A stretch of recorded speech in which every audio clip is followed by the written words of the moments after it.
This is the Voice of Early Childhood podcast.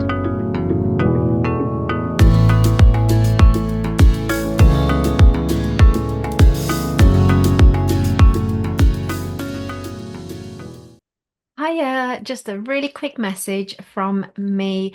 I'd really love to ask for a little favor from those listening and watching. So wherever you're listening, wherever you're watching on, whatever platform it is, please do hit the subscribe button.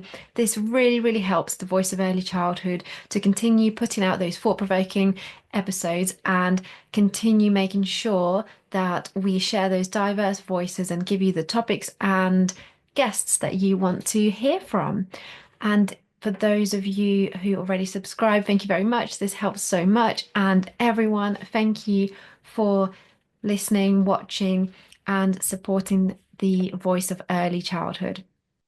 Hello, everyone. Welcome to the Voice of Early Childhood podcast. My name is Angelica Salinska. I'm your host, and today I'm joined by Mandy Worsley, who's a specialist community public health nurse and co-founder of Many Minds Matter. So thank you, Mandy, very much for coming on to the episode and for sponsoring this episode also through Many Minds Matter. Oh, thank you. Really enjoying being with you this morning. Yeah, so it's going to be great talking to you because you are, as I mentioned, specialist community public health nurse, and you've also co-founded Many Minds Matters, which is a daily dinosaur-themed approach that supports the mental health and well-being of children. It incorporates mindfulness, affirmations, meditations, and encourages a growth mindset. So in this episode, we're specifically focusing on neuroscience in early childhood, which is what Many Minds Matter is really underpinned by, I guess. So Mandy, firstly, would you like to set the scene and tell us about your background and how you got to your current work now? Oh, absolutely. So thank you so much. So yes, as you said, I trained in nursing, and I've been actually qualified as a nurse for 34 years now. So back in 1990, I started my nurse training, and I qualified in 1993, and I've worked in a variety of roles, all with children. So I'm a children's qualified nurse. And throughout that time, I moved into working in my local community as a school nurse. So for the latter part of my employment within the NHS, I worked with schools and with children. And also in my own personal life during that time, I adopted 2 children, and we became foster carers for newborn babies for our local authority. So all of those kind of fed into my love and passion for neurology. And for 8 years prior to becoming a school nurse, I was an epilepsy specialist nurse, again in a local town. That I worked with, working with families with children who had specific neurological conditions, and then supporting those families and their education setting, whether that was a nursery or a school, around understanding the needs of those specific children. That then, as you say, led into the generic school nursing work. And then I became self-employed in 2016. So in 2016, I left the NHS and started looking for something to kind of complement all of that work that I'd done. Because I found I wasn't, with the NHS being so busy and things were changing rapidly, Yeah, of course. I actually wasn't really getting that hands-on experience with children anymore. I was kind of stuck in an office doing reports, and that I felt I wasn't making a difference. So I left to kind of go back to doing that hands-on work for myself. And I trained in relaxation, meditation, and mindfulness for children. So I kind of added to my nursing background and qualifications with some of those approaches, and kind of looking and researching and understanding about the brain, and then understanding how some of these other approaches, such as mindfulness, such as meditation, affirmations, and all of those things, and how they could work together to change the brain, really, to rewire the brain. So that started in 2016, and I worked with a lot of local schools and nurseries, and that's where I met Julie Robinson, who is also the co-founder of Many Minds Matters. So I went into her nursery to deliver these sessions for her, because she was a really progressive and forward-thinking nursery that, again, believed that mindfulness and a growth mindset were really important in her setting. So we met probably about 5 years ago, and it was just before the COVID pandemic.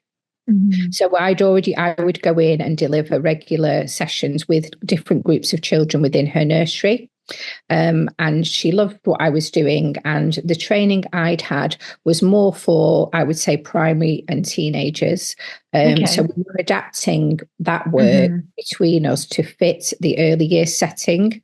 So then Julie approached me in the kind of pandemic, post-pandemic. She'd obviously seen a lot of changes. I wasn't going into her nursery anymore because we couldn't, Mm. obviously the nurseries were closed or we weren't Yeah. having social distancing. So that work, that one-to-one and face-to-face work that I'd done with her had stopped from my perspective. And Julie had been thinking, we really need this. And there was such a lot of changes with these children, during the pandemic and post, children that had been born during COVID that had really Hmm. been isolated. And she noticed a really rapid kind of heightened concerns around their mental and emotional well-being for all of these really young children, so babies, toddlers and preschool age children. So she kind of got back in contact with me and said, I loved what you did.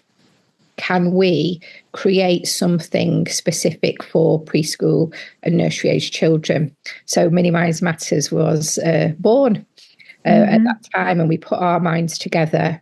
And they, herself and some other colleagues locally, about 6 nurseries, had already invented the Wellosaurus dinosaur Oh, to okay. their Hmm. children come back to nursery. And it was a COVID song. It was around keeping 2 meters apart, washing your hands, all of those Hmm. things. But it was about being safe. But they were trying to bring a fun way to help children not worry about, all of these things that were quite worrying and causing them to have anxiety, even these real little ones.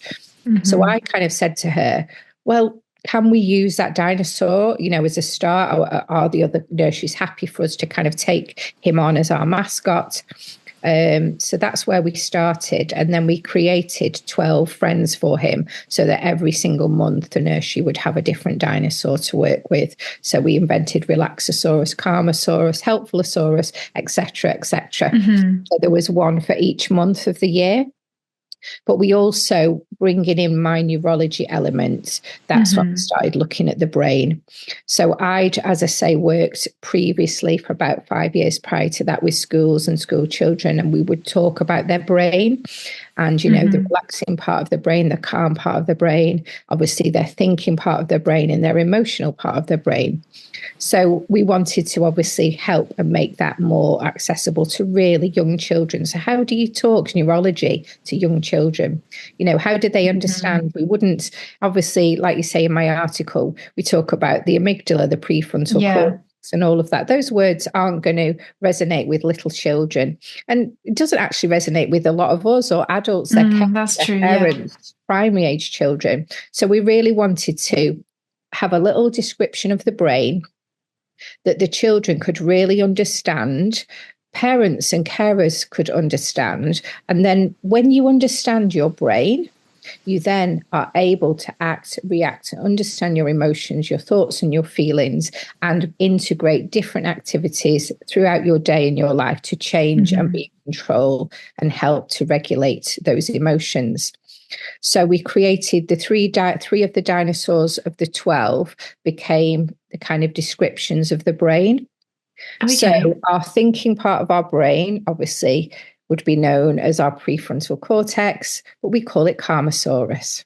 Because when we're Hmm. calm, when we're thinking, when we're listening, when all of the people listening to this podcast today are Hmm. in their thinking part of their brain, they're listening to us today and they're absorbing the information, they're calm and relaxed. And that information is then, being able to be absorbed into the brain. So for children, we talk to them about being calm, like Calmasaurus. And that's something that they understand. And we talk about when our brain is calm, we can do this, we can do that, we can do the other. And they Hmm. really, even from little babies, toddlers, and preschool, and obviously we have extended this into primary school now because the need was requested from us. Uh, Hmm. we then have the kind of central part of your brain. So this is obviously where our emotions and all of our thoughts and our feelings are stored. So the emotional part of our brain is called the amygdala.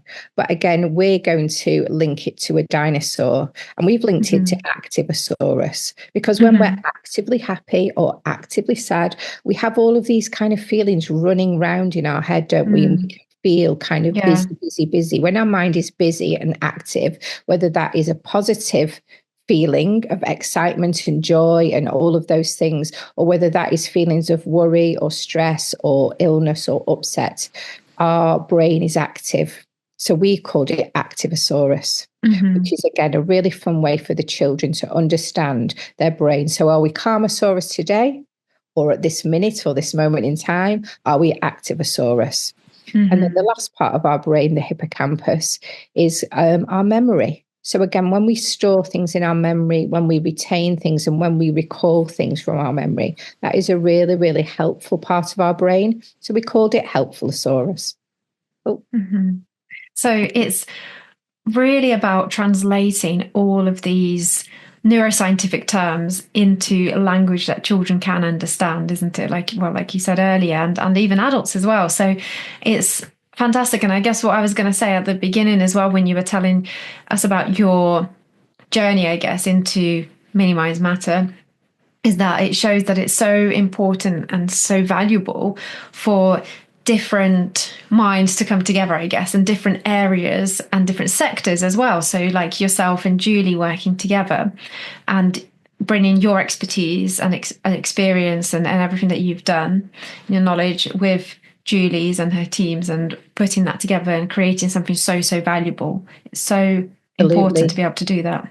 Because Hmm. as you say, I've brought my kind of 30 years of nursing neurology, my work in schools, Hmm. my school nursing, my one-to-one work, and all of the mindfulness techniques and affirmations and things that I'd been doing for a long time before I met Julie.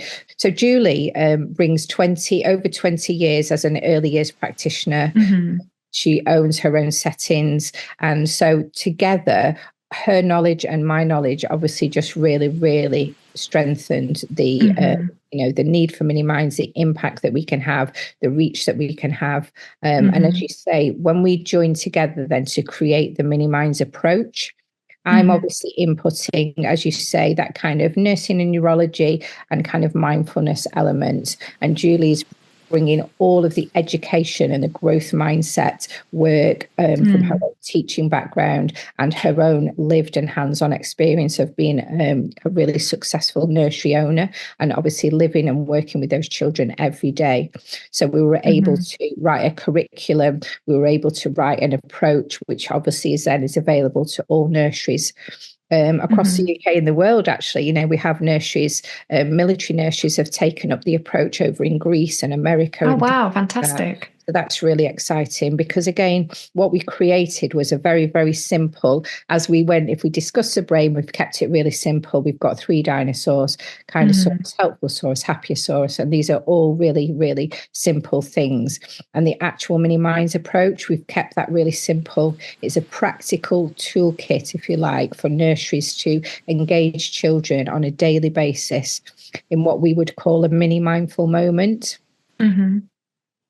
So that can lead to, as I say, the approach itself has various steps where Hmm. children, we do meditations, which are just poems, really, and there are different ones. So if practitioners are part of the Mini Minds family, they get Hmm. access to all of this information. So there is monthly meditations based on the dinosaurs. So obviously, again, you have the Calmasaurus meditation, the Happyasaurus meditation, the Braveasaurus Hmm. meditation. So currently in January, it's Braveasaurus month. So we have a theme for the month, and we talk about those emotions and feelings with the children. And the Mini Minds approach provides all nursery settings and schools now with just tools and resources that Hmm. engage the practitioners to be able to have those conversations with children, to be able to, as I say, implement really small, what we call mini mindful moments each day. And those can be physical techniques. So, as I say, we have the meditations, Hmm. have breathing techniques, we have touch, whether it's through massage, whether it's incorporated in a task like in say the baby room. what we would Hmm. say. You might think, how are babies? How can you talk to babies about mindfulness? Mm. How can you get them to say affirmations? How can we give them a mini mindful moment? Well, one of our sections of the mini minds approach is touch. So Hmm. we touch and cuddle babies all of the time, every day. Yeah. And we touch them during activities such as where you might call it more of a task orientated activity. So they're going to have Okay. nappy changing time. So Hmm. we've spoke to all of our settings about how we can make nappy changing time into a neurological mini mindful moment. And by Mm. incorporating touch, so you're going to do the physical task of the nappy change, but then you're literally just going to stroke from say their shoulders, just stroke down their arms, sweep down their legs, and then maybe just do a little circle on the soles of their feet. That takes you 30 seconds just at the end of you've done the task of changing the nappy. You're then just going to lean down, just do this 2 little strokes. And you might also put an affirmation in there. So you might lean down and go, "You are amazing." You've done too many mindful moments there Yeah. during that task. And those children will have their nappies changed numerous times a day, Hmm. the time that they're in the nursery setting. And that, if we go back to the neurology, so Mm. why is that then going to change that child's brain? So what happens is when we incorporate touch, we are creating a new neural pathway from our physical body to our mind. So that is why when anyone is upset and needs calming down, they might come for a hug. They Yeah. might want to wrap themselves in a cozy blanket and snuggle up tight. They Hmm. might want to cuddle a pillow. As I say, someone might pat them on the shoulder or give them a stroke. We might want to stroke our pets. All of these are shown to then interact with our physical body, and it makes a neural connection with our brain. And we're Hmm. using that at a time of distress. But what we're trying to say with Mini Minds Matters and the Mini Minds approach, by incorporating touch, and that's an example with babies, on a daily basis. So, not when they're upset or distressed or hyperactively excited, Mm. just in their normal everyday routines of life. So, this is incorporated into the changing routine. You're just by doing the touch, you're firing a neuron in the brain, Mm. Yeah. firing that you know, calming message. So then at another point in the day, when that baby is distressed, they may be trying to get them to go for a nap and the child is struggling and they're upset. The practitioner, the parent, the carer could just sit with the child and you're going to stroke their arm or you're just going to stroke their foot or their head. And what you're doing is you're then firing off that neural pathway again. But that's a Hmm. really, really strong neural pathway because it's been built every single day Mm. during Yeah. just calm, routine tasks where you're doing those changing routines and you've built a connection with the brain. It's like a Hmm. ladder. You've built that connection. So then at times of need, when you then interact with a child with any kind of a touch or a cuddle, a stroke or a pat, the neural pathway is really strong and it calms Mm. the child down. That makes so much sense. Yeah, because I'm Yeah. associated with it. Mm. So then a similar example, say for a toddler or a preschool, you may do it as a little fun session. So we have kind of calm touch movements and we link them with nursery rhymes or songs. And again, what I'm talking about today, a lot of your listeners they do nursery rhymes in Of they do course. songs, they will do interactive play and they will do touch. But it's just realizing when you understand the neurology of the brain, you understand actually this activity is a mindful activity. And again, maybe when they just do it a little bit more mindfully as a practitioner, they're going to get more benefit. So you might have the Hmm. children, the toddlers and the preschoolers maybe sat in circle time, and you're going to sing a nursery rhyme. But when we sing that nursery rhyme, we may, if they say this is preschool, so they're 5-year-olds, you would get them to sit in a circle or in a line like a little train, and they can put their hands on each other's back. So they're Hmm. touching each other's back, and that can go round in a circle or in a line. And when they're doing the song, they're going to do some actions. So they're going to do, like if it's raining, they're going to do a little bit of a rain action. The sun is shining in the sky. So whatever song or poem that they're doing, you're adding in touch. It's a Hmm. fun activity. It's linked with singing, which is also stimulating the brain, but you're building that touch neural pathway during the day in a fun activity. And then, like you say, later on, or the next week or the next day, when a child falls over and they've cut their knee and they're crying, the practitioner or even the other child may just come and give them a little touch, a little Yeah. pat on the back, a stroke on the arm, or a cuddle. And that neuron and that neural pathway that's been built up during your singing and kind of, touch episodes of mindfulness that you're building into everyday life within a setting becomes so valuable during that time when you need to emotionally regulate the child. So you're like That's just a couple preparing for of that. examples. Yeah. Hmm. Yeah. So with these, I guess, like, as you mentioned, there might be educators that are already doing things that they don't necessarily realize that it's a mindful activity. Yes. So I'm just thinking it must be really important to one, recognize that, and then therefore be able to be present, calm, and slow down during those activities rather than seeing it as just a task or routine to like tick off. But Yes. actually, we need to recognize that these are mindful, and then I guess they'll be a lot more effective for the Yes. child then. Absolutely. So again, maybe an example could be that you're doing a Play-Doh activity Hmm. with the with the children in nursery. So firstly you might make the Play-Doh. So you may make it out of the flour, the water, whatever they Hmm. used to make Play-Doh. Well, again, that itself can be a calming mindful activity. It's very sensory.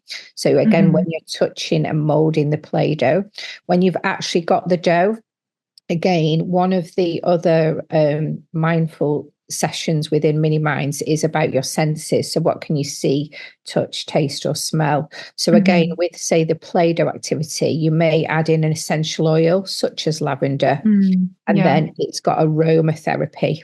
So again, and what we know is there's so much science and research behind smells and behind aromatherapy and how it interacts with the brain. So again, you'd pick, so everyone knows maybe lavender is a calming scent. There's lots of other scents as well. And again, within Hmm. Mini Minds, within our practitioners, we have people and educators that come on and will give information about different aromatherapy oils. So, for example, orange oil is actually an uplifting oil. So actually, if you don't Hmm. want to be as calm, but you want to kind of energize them, Hmm. you may use the orange scented oil or lemon because they're much more invigorating. If you do want it to be a much more calm and mindful activity, you may use lavender. Hmm. They're getting this sensory touch. They're then getting the aromatherapy. And again, if a practitioner just kind of understands the real basics of those things, and like you say, going back to how that's going to interact with the brain, as you Hmm. say, the activity itself can be slowed down and become calmer. Hmm. Because we do, obviously, all little children, it can be busy, busy, busy, go, go, go, one activity to the next activity. And I think in nurseries and settings, we sometimes feel we've got to fill every minute of every day and Yeah. 10 things. What have we created today? We've done Play-Doh, we've done Hmm. painting, we've done water, we've gone outside. Actually, let's do a few less things, a little bit slower and a little bit calmer, and realize that what the benefits to these children are, because it's not just a benefit to be at a setting and play and interact with their friends. Hmm. Obviously, they are massive benefits. But if you can actually change those children's brains while they are with you, you're literally Hmm. rewiring those children's brains and Yeah. neurologically. And I don't think that is talked about at all. I don't think No. practitioners realize, and even parents, because this obviously spreads out to us as parents, carers. I'm very, very passionate adoptive parent and foster carer, and I'm massively passionate about them having this knowledge and understanding that as well. Hmm. But I don't think as nursery workers, they kind of know. And I think it's something to be really proud of and say, actually, they're mini neurologists. They are Hmm. changing children's brains for life. Yeah. The first 7 years is crucial. And again, what is laid down in those early years is the foundation for a children's emotions for life. We now Hmm. know that things can change. So if you're old like me and you're 53, you can still learn new things. You can Hmm. still rewire your brain. Our brain is called Hmm. neuroplasticity. So we're not all stuck at what happened to us between 0 to 7, but 0 to 7 is powerful. Hmm. You've kind of got those children's brains in your hands, if you like, when you're caring Yeah. for children. And I even from this podcast, for people to just go away and think, wow, Yeah. It's a big actually, responsibility. yeah, it's a big responsibility, but also that's really exciting. And wow, Yeah. what I do is going to impact these little children when they're 20, 30, 40, 50, all the way up for the Hmm. rest of their lives. How important is that? So then, like you say, a little bit scary sometimes. So Mm. grab hold of something like Mini Minds Matters for your setting because we make it not scary. We make it fun. Hmm. We've dinified it all. We give you all of the information and tools you need to you as a practitioner go, yeah, I understand this. I know why I'm doing this. You're still having fun with the children. You're still creating a really fun environment, but actually, you're rewiring their brain. You're going to have a calmer setting. You're going to have children that are much more regulated and happy. Hmm. And again, as a practitioner, your day is going to go a lot better than if you're surrounded by children that are dysregulated. And we know it feeds. So if one child is upset or distressed, it's kind of a domino effect. But if the Hmm. kind of environment is calm and everybody is in a much more calmer space, you will find that that ripples out to the Of children, course. to the Yeah. staff, to the parents, because again, this is a ripple effect. And we Hmm. want to be able to work with the staff and children in settings, but they, again, with Mini Minds, we try to really connect with the parents and carers at home. We Hmm. have like a calendar.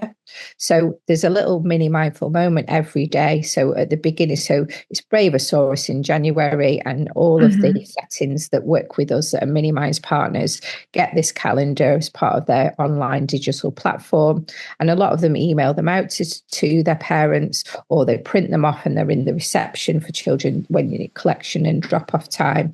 And they're just Hmm. like you say, the little activities that we talked about, like making Play-Doh, but again, the parents get to understand that why is doing Play-Doh important, or why Yeah. is singing and doing a little massage with my child, or doing a little massage with my baby at nappy time. Why is that going to help my child?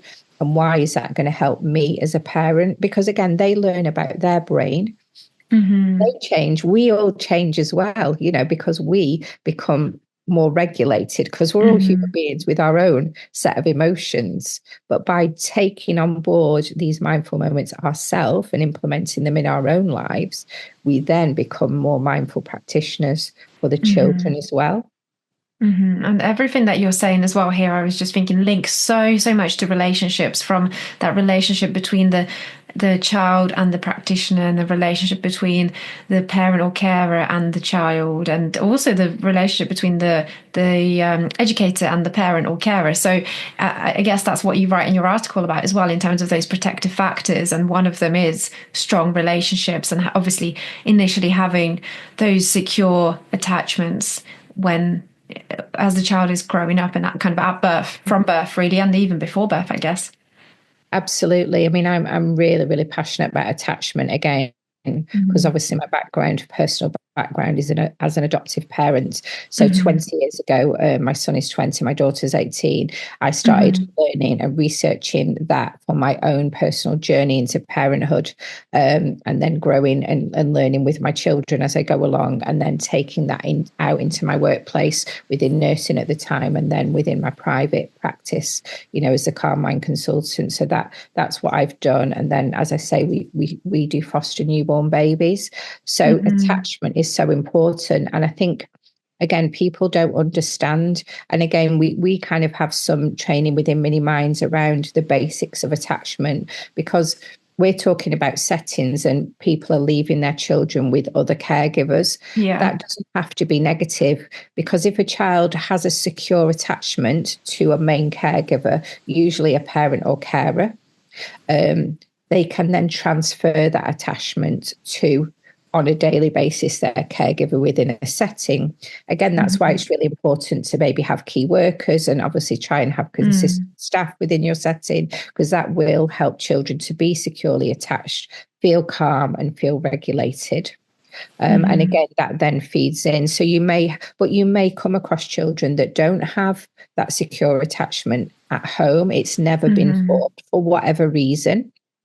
They may have been within the looked after child system, or they may just have, difficulties with parental relationships or split homes. There's lots of different things. And again, we as practitioners looking after these children cannot always be in control of what happens in their outside life, but we can Mm. try and support them during the time that we've got them in our care within a setting.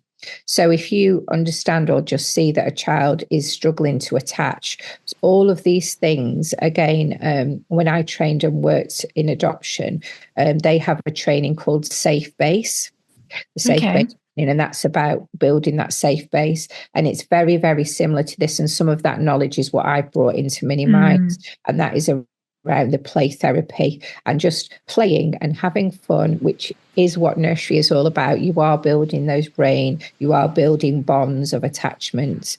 Mhm. So, as you say, I think these very, very simple activities that sometimes we may just see as our job, or this is what we're doing today. We're doing water play, we're doing, play doh, we're doing singing.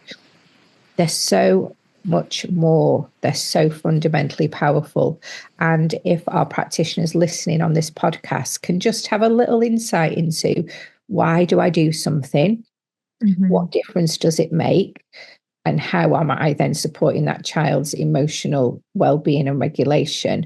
And as you say, it does make our job as a practitioner easier, because we're going to have happier, Mm. calmer Yeah. children, happier, calmer settings, happier, calmer parents, as you say, building, because you will Mhm. use these techniques with the parents. And again, when they get on board with the Mini Minds approach and they use the calendars and they're doing these things with their children at home, like you say, it has that ripple effect of they will learn about their own emotions and their own brains.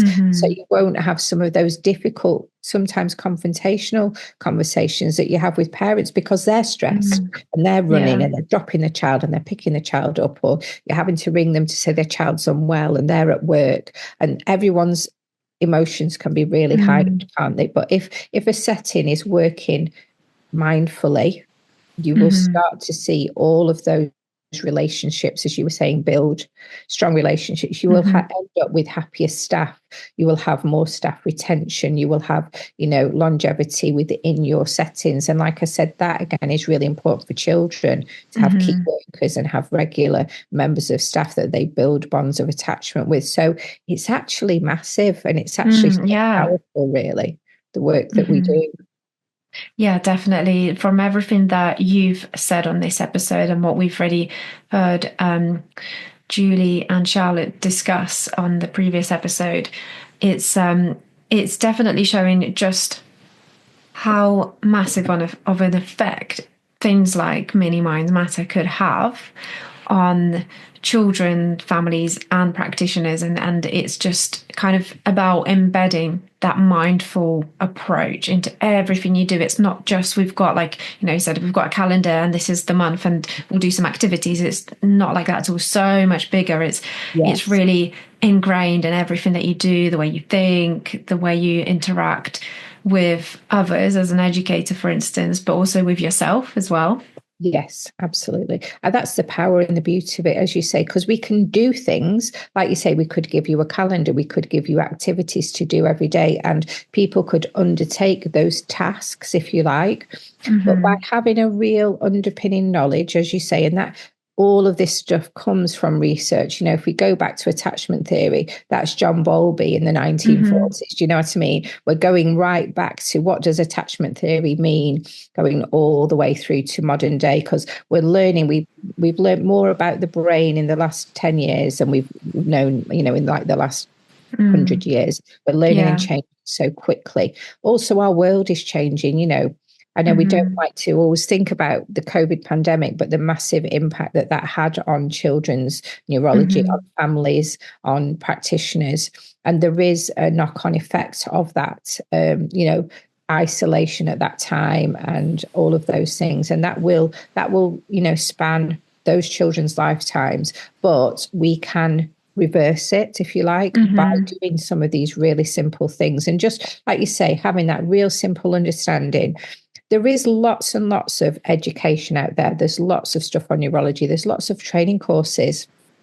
What we found was lacking with the mini minds approach was an actual physical approach. So again, you could send your staff to train in neurology, in neuroscience, you could train them in attachment, you could read hundreds and thousands of books and articles, and those are important. And some of your settings, staff and managers and owners need to have a wider knowledge. But those people that look after those children every single day need to have that real simple and basic understanding of, why am I here today? What difference can I make to these children? But like you say, be really proud that actually they've got such a powerful job. Yeah. Such a powerful, fun job that's actually, as I say, rewiring children's brains on a daily basis, which will impact those children forever.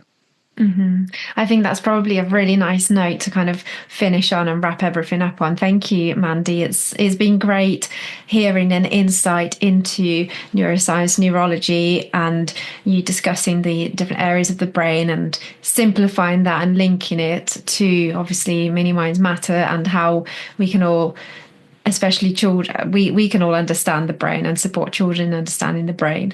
So for everyone who's listening, Mandy's article is available on the Voice of Early Childhood website to read.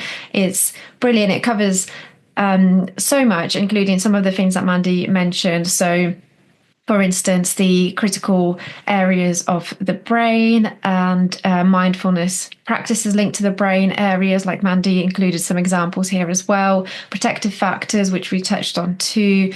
What is neuroplasticity and strategies to enhance it, and also a trauma-informed practice and understanding trauma as well. So some of these things we touched on, and some of these things we can kind of read a little bit more in depth in the article as well. So everyone who's listening and watching, do check it out. And also, if you'd like to read or hear more on this topic as well, do take a look at a previous episode also brought to you by Mini Minds Matter with Julie Robinson, co-founder, and Charlotte Hanna, director of Mini Minds Matter. And the link is also in this episode description. And obviously, you can all find out more about Mini Minds Matter through their website, and again, link is in this episode description. So lots more to read, listen to, look up.